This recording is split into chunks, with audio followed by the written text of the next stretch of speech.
All right, today I'm gonna do a little hunt breakdown, and I'm gonna break down the hunt for a buck that I called Lefty.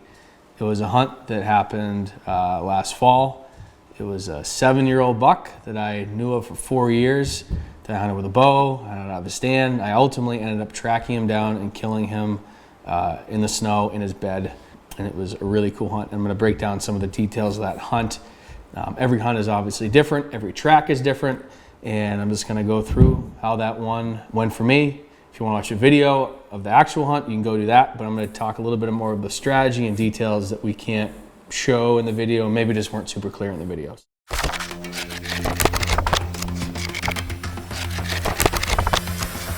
Welcome to the Just Hunt podcast. I guess to give a little background on the hunt for Lefty, this is an area, mountainous area, that I have a fair amount of experience hunting. I've hunted there for many years, and actually have pictures of this deer for 4 years. So he was 7 when I killed him, had pictures at 7 obviously, 6, 5, and 4. And so this is a really key detail of this story because it essentially allowed me to locate him and find his track, or if I didn't have that information, I don't think I would have went right to that pocket that he was in. It was one particular drainage and picked up his track. So having all the historical data of this buck years previously, and then the year that I killed him, really lent itself to, I guess, me finding his track and honing in on his area and him, rather than trying to cover just a ton of acres, thousands of acres, miles, whatever, trying to find a buck track. So when I cut his track, I didn't know it was him, but I knew I was in an area where he likely would be, and there was a decent chance that it was him. So that's kind of a key point to this. I knew where he was and where to look for his track. And I knew he was the age and class of buck that I wanted to kill. So that's kind of number one. I had hunted this buck last year during the rut. Never saw him, got pictures, and not too far from where I killed him.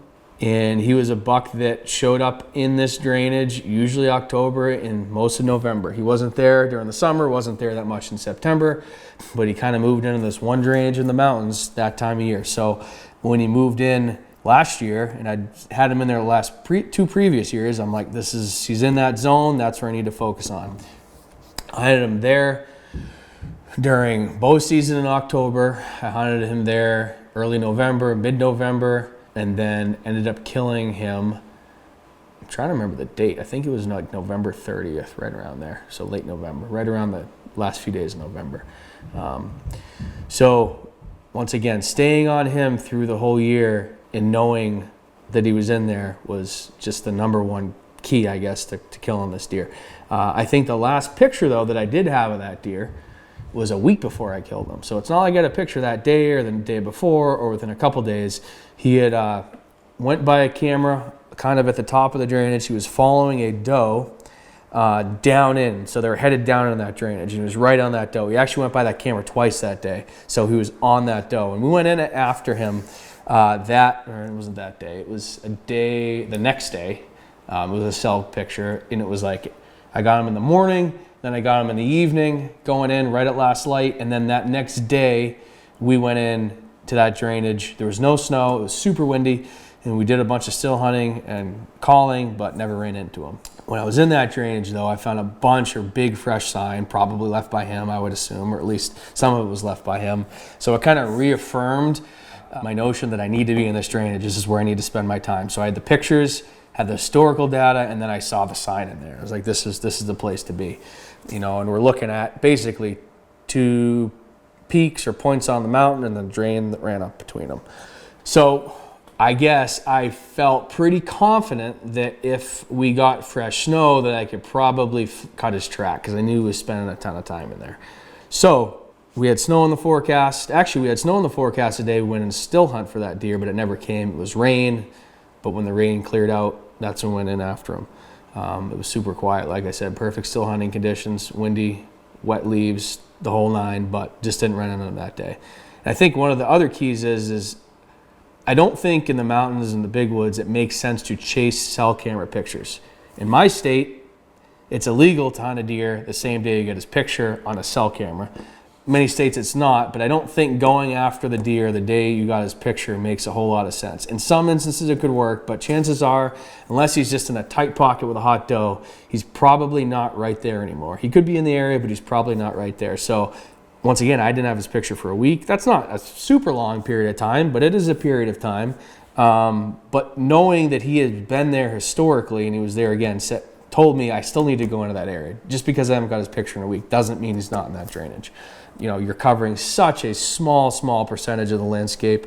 Even if you have your cameras on really good scrapes, on good trails, good pinch points, funnels, you're just getting a snapshot of the information. So you can't rely too heavily on those cameras. They give you great information, invaluable information, but they're not everything. So we'll talk, I guess, about the day. We had snow in the forecast. We got a fair amount of snow. I would say we got, man, I'm going to say 6 to 8 inches, if I remember correctly. I may have got even more up high, maybe up to 10 inches. I don't think we had quite a foot, but it was a good amount of snow. And so my goal was, there was basically an old log road that ran along the base of this mountain chain or mountain range, and I was going to take we couldn't get in there with a four-wheeler or with a truck. We could have done it on foot, but it would have been a long way. But my goal was to try to run the base kind of below that drainage and below that mountain range and see if I could catch his track crossing that road, because I knew that he did on occasion going to the bottom. And maybe find him coming back up in the morning, going up high from the bottom, because I've found that bucks do that pretty often. They drop off the mountains, even during the rut, although it can be reverse and they can kind of do anything during the rut, but it was getting to be towards the end of the rut. I figured maybe I got his track. He went down the bottom at night to feed, to chase does, and he was going to go back up in the morning. And I was hoping to catch it crossing the road going up. I ran that whole thing on the snow machine, didn't cut his track or any good buck track to speak of. So what I did was I parked that snow machine where that drain crossed that road, the drain that I knew he was in. And I didn't really think he was hanging out at the bottom of that drain down at the base of the mountain, but I knew once we got up onto that mountain a good ways, that was kind of his zone. And so what I did was I got in basically right in that drainage, not far from the creek or the brook that ran down it. And I just started working straight up it and hoping to catch him crossing. And I think we probably went 500 yards up that drainage, and I cut his track doing just that. It was in an old cut. It was fairly fresh for sure. It wasn't snowing at that point. It had stopped snowing. So I knew that track was probably, I don't know, within the last 4 hours-ish, maybe fresher. I wasn't sure. There was no indications that it was old. It was, by all definitions, a fresh track. I didn't know it was him. I was going off the size of his hoof, his stagger, his stride, all that stuff, and obviously some indicators that we got into the track, when they pee, when they browse. I'm pretty sure, I saw antler or beam marks in the snow when he fed. So I knew it's a good buck, but I don't know it's him. And obviously at this point, it's not like I would have only shot him. That's not what I'm saying. He was the one I would like to shoot, but there's some other bucks in the area I would shoot that are, in the correct age class that I'm looking for in size. So anyway, find that track. And now you got a fresh track headed up the mountain. That's a big win. You're in the game. So what we did at that point, slowed right down to start because I wanted to gauge his behavior off the track. Another key thing that I did was I just made sure I run a scope gun, made sure that my scope was clear. I took my rifle off a sling, basically got ready to act quickly if I need to. Made sure everything was good to go. Adjusted my scope power. I usually run a 2 power when I'm tracking. Did everything I need to. What else did I do? I think I shed a layer potentially. It's basically okay, it's game time, here we go. Followed that track across a cut. It was kind of straight lining, so we kind of sped up to start. That only lasted for a couple hundred yards. And then he kind of cut straight up this mountain onto this point. And once again, drainage is in the middle. We're kind of going up, and he's kind of walking up on this point. Obviously, he's not going to be in the drainage in the creek all the time, but he's more or less between this high ground and this high ground, and then between. And so I knew I needed to be in that region. So he kind of started up this face of this point, got to the edge of the cut, and when he got up to there, he ran into a bunch of does. And there were some oaks on that point, a little bit lower, and he was definitely nosing those does. There was another buck in there as well the night before that I saw. So there was a group of deer on this point. The does were feeding and bedding, and it looked like him and the other buck were either dogging them, checking them. I don't know if they were there at the same time. I assume they probably were for some of it, but he was checking their beds. He was checking where they had been. He did a little feeding as well. I think at some point he ran into those does. I think he ran into another buck. He made some scrapes and rubs. We found fresh scrapes and rubs in it. So there was a big kind of conglomerate of deer activity on this point. And it was good that we found the deer, but it posed a problem because I was having a difficult time staying on his track on this face. And that's something you run into all the time tracking deer. I guess the phrase or the term that people use for that is a barnyard. Basically, if you were to picture any barnyard of animals in the snow or even in the mud, it's just track on track on track on track on track, and you can't track, a track through just a covered ground of tracks. It's very difficult to do. I tried for a bit. I didn't get very far, and making time up on the track is important. So catching up to the deer is very important. The earlier in the day you can catch up to the deer, the better chances you have of running into them at some point before dark. So at one point I made the decision that, hey, I'm going to leave his track, or at least stop trying to follow his specific track, and I'm going to swing out on the side of the point until I get out of that concentration of tracks, and then I'm going to head up because I know he's headed up the mountain, so I'm not going to go and swing down because I don't think he's going to come back down. I'm anticipating he's heading up. This is part of my strategy from the beginning, to catch him going from the bottom up to the higher elevation as the day progresses. So I want to head that direction, but I'm not going to go up through the barnyard. I'm going to swing out along the edge of that concentration of tracks and try to cut his track leaving and do basically a big loop. So you got the face here.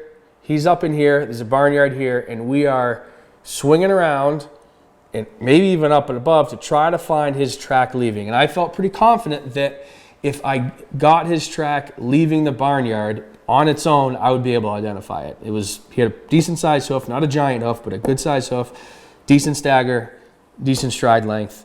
I thought I'd be able to determine that it was him. So I felt confident in that. The other thing that I knew is the point that he was on, as you got towards the height of it, right on the lip, that is a great place to bed. And I suspected that those does, and maybe him, were bedded on that point up above us. So I thought there was a decent chance that he was not very far embedded there. So I wanted to approach it like he was bedded there. I didn't know if he maybe ran up over that point, left those does, and then went 2 miles, across the drainage on the other side. I didn't know that, but I was gonna play it like he was with those does bedded, or he fed in bed up on that point. It's not that big of an area. It would maybe take me an hour to do the loop around it. So I'm gonna be cautious. I'm gonna approach it like he's bedded there, and I'm gonna leave his particular track.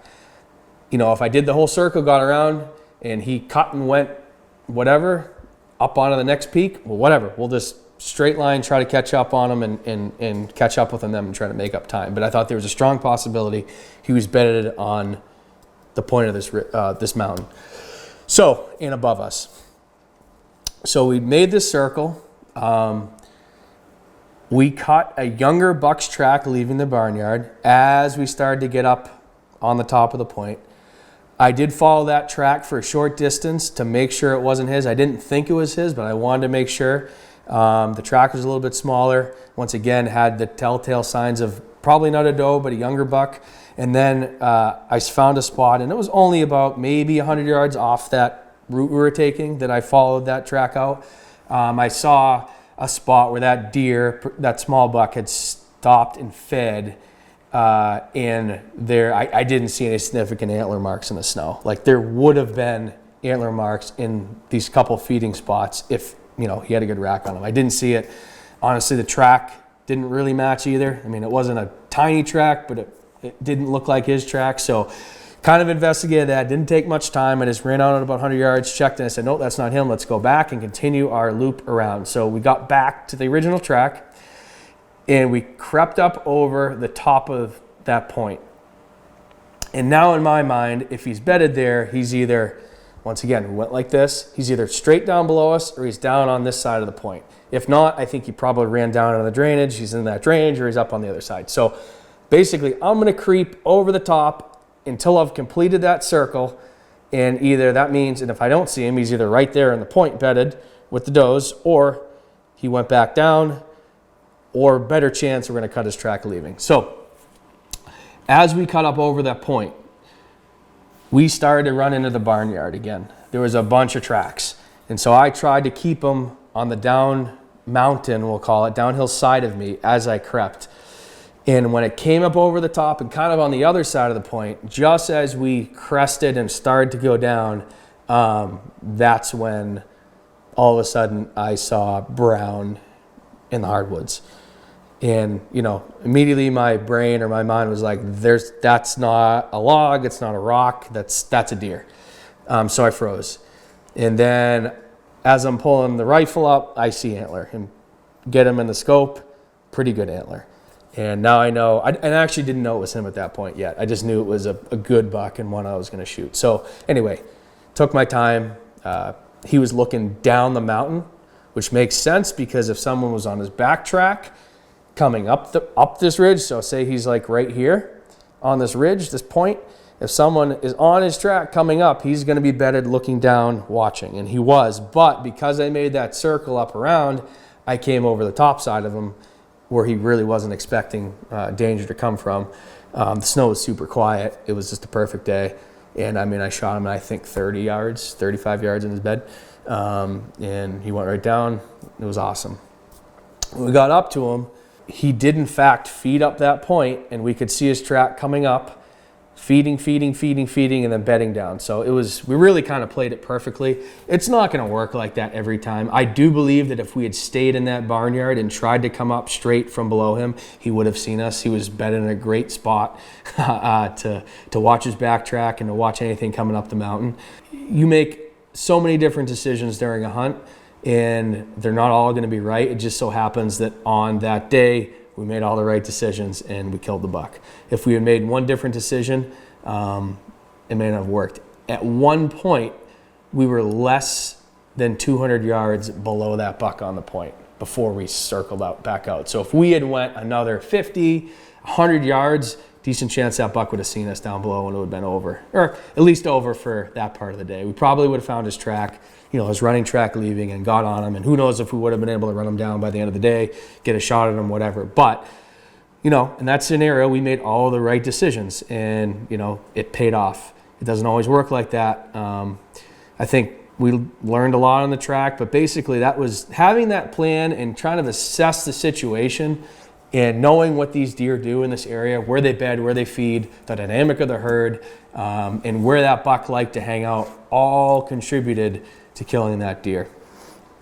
Pretty good chance I wouldn't have been going up that drainage if I didn't know about this deer. I probably would have been trying to cover more ground, whether I was around the spine of a mountain or once again continuing on that road, whatever. Probably wouldn't have cut his track in the same timely fashion. Maybe I wouldn't have caught up to him in a timely fashion at all. So all these little things went into killing this deer. And ultimately, it yielded an awesome mountain buck on public land, 7-year-old deer, really beautiful buck. So that's kind of the breakdown of the hunt for Lefty. It was a cool one. And I'm sitting down here kind of in my man cave / bow, gun shop, trophy room, and he will be back on the wall hopefully next month. And I cannot wait to get him back and just look at him and remember the memory of that hunt.